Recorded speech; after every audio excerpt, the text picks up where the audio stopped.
Well, we moved here in 1989, we being my late wife Joyce and our two sons, then 6 and 2. So we were looking for a Unitarian church, and we were looking for a church with a strong religious education program for the kids.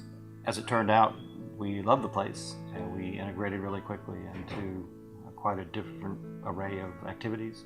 And so that all went along until Joyce became ill.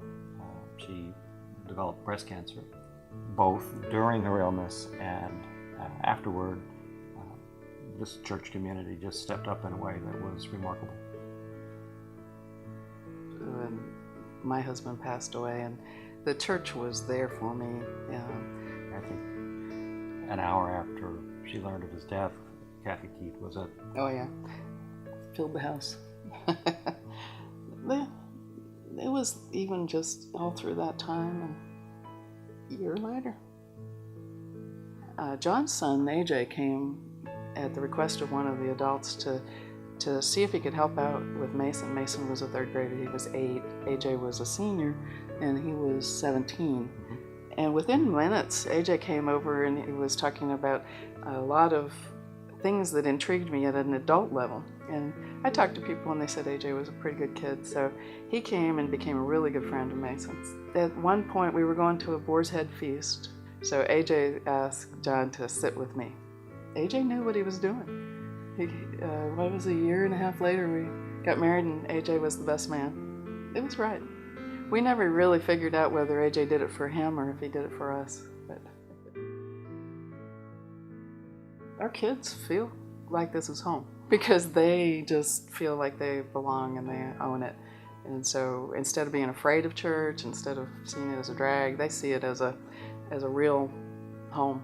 I come from a large family with 8 brothers and sisters, but none of them live within 150 miles of here. So in our darkest times, this was our family, and in a very real way.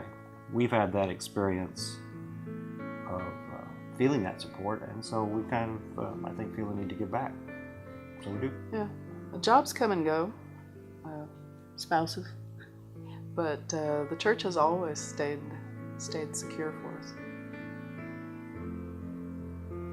If I were to think about one word to describe All Souls for me, it would be family.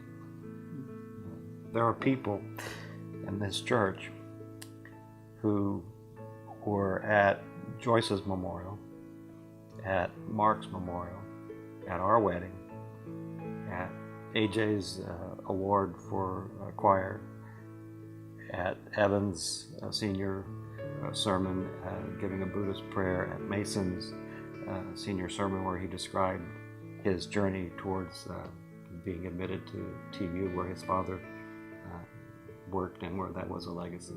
So people have been there in those times when family needs to be there, and that's why I would use that word.